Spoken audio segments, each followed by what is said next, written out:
Bismillahirrahmanirrahim. Assalamualaikum warahmatullahi wabarakatuh. Jumpa lagi dengan saya di Abil Maiwa Channel. Jadi teman-teman, channel ini merupakan channel pendidikan tempat kita berbagi tentang aplikasi pendidikan, Microsoft Office, serta tips dan trik komputer.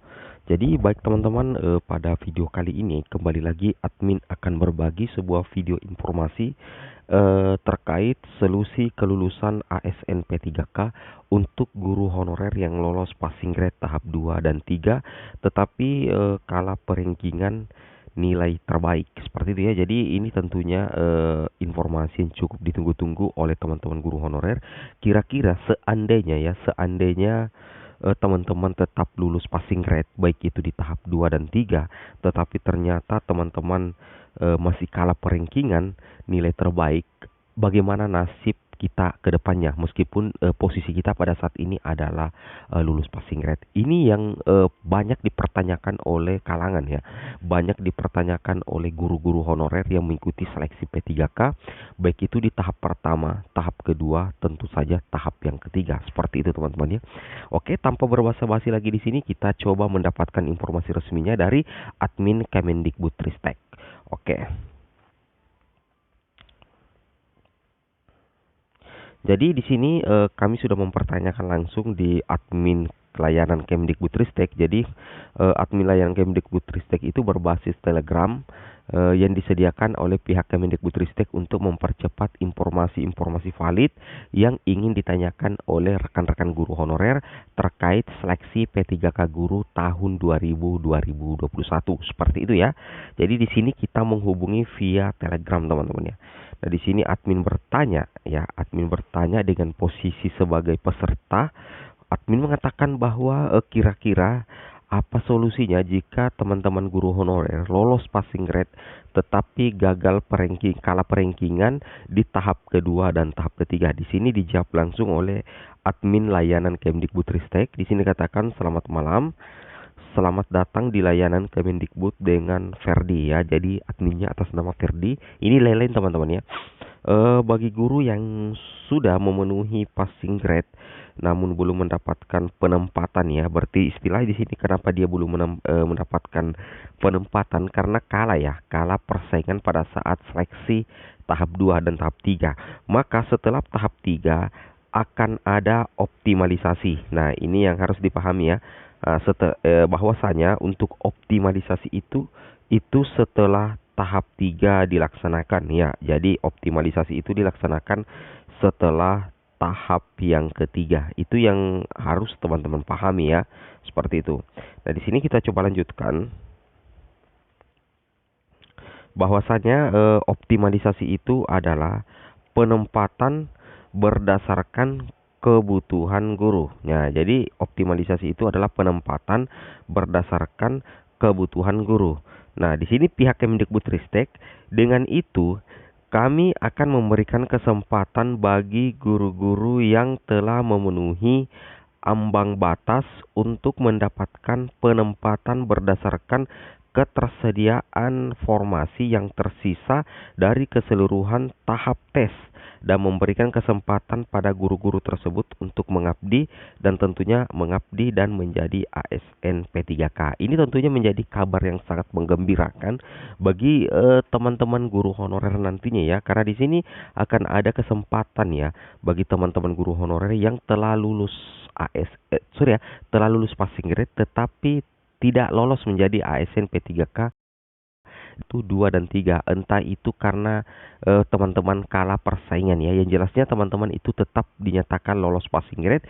Disitulah nanti ya teman-teman akan mendapatkan kesempatan untuk mendapatkan penempatan itu berdasarkan ketersediaan formasi yang tersisa dari keseluruhan tahap tes. Misalkan antara tes tahap pertama, tahap kedua dan tahap ketiga itu kan jumlah yang ingin dicapai itu adalah 1 juta formasi.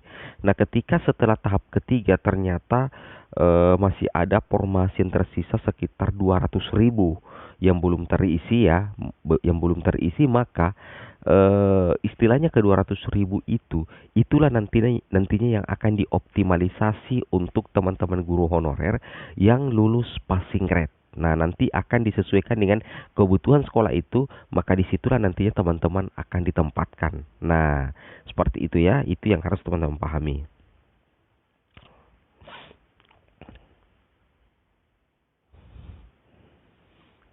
Nah, di sini dikatakan salah satu postingan, dan ini postingan bukan hoax teman-teman ya.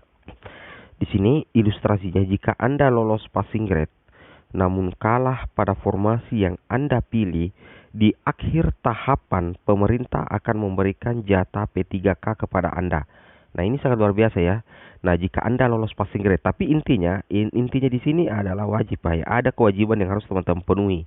Adalah lolos passing grade atau lolos nilai ambang batas. Nah, pertanyaannya, Bang, ini lolos passing grade-nya harus P1, P2 atau P3? Nah, intinya di sini adalah teman-teman wajib lolos passing grade. Nah, entah itu apakah teman-teman lolos passing grade berstatus P1 atau teman-teman lolos passing grade berstatus P2 atau berstatus P3, itu tidak jadi masalah teman-teman ya.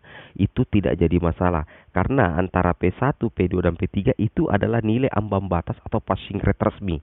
Karena diatur oleh Kemenpan RB nomor 1127 dan tentunya diatur juga oleh Kemenpan RB nomor 1169. Itu yang semestinya teman-teman pahami sekalian. Nah, di sini dikatakan ya, salah satu syarat yang harus dipenuhi adalah wajib lolos passing grade. Nah, jika teman-teman lolos passing grade, maka nantinya di akhir tahapan itu pemerintah akan memberikan jatah PPK kepada Anda. Maksudnya di sini akan ada optimalisasi formasi dengan syarat mau ditempatkan di formasi yang masih kosong. Nah, misalkan nantinya di suatu daerah, anggaplah di satu titik setelah tahap 1, tahap 2, tahap 3, ternyata masih ada formasi yang belum terisi. Masih ada sekolah yang formasinya belum diisi oleh guru honorer ya di SMP 3K. Nah, sedangkan guru honorer yang melamar di titik tersebut ternyata masih ada juga yang tidak jadi SMP 3K setelah tes tahap pertama, tahap kedua dan tahap ketiga karena kalah persaingan. Nah, guru tersebutlah nantinya yang akan dioptimalisasi ke formasi-formasi kosong tersebut. Nah, itu yang harus teman-teman pahami. Itu namanya optimalisasi formasi. Optimalisasi formasinya ini dilaksanakan kapan, Bang?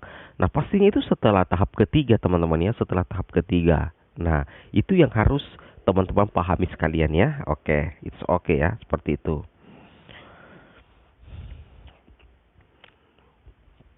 Nah, di sini kita bisa lihat tabelnya teman-teman ya. Di sini pada tahun 2021 pemerintah akan memberikan 3 kali kesempatan untuk guru honorer.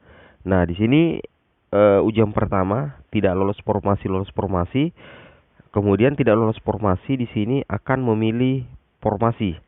Kemudian ada dua kemungkinan, apakah teman-teman lolos formasi atau tidak lolos formasi. Yang tidak lolos formasi itu akan kembali memilih formasi. Nah, di sini ada yang lolos formasi, tetapi di sini ada dua kemungkinan lagi, tidak lolos passing grade, dan tidak lolos formasi. Lolos passing grade namun tidak lolos formasi. Nah, nantinya yang akan mendapatkan optimalisasi formasi sesuai bagan ini adalah yang berwarna orange, lolos passing grade namun tidak lolos formasi. Ini yang harus menjadi catatan bagi teman-teman guru honorer. Yang akan mendapatkan optimalisasi formasi adalah guru honorer yang lolos passing grade namun tidak lolos formasi.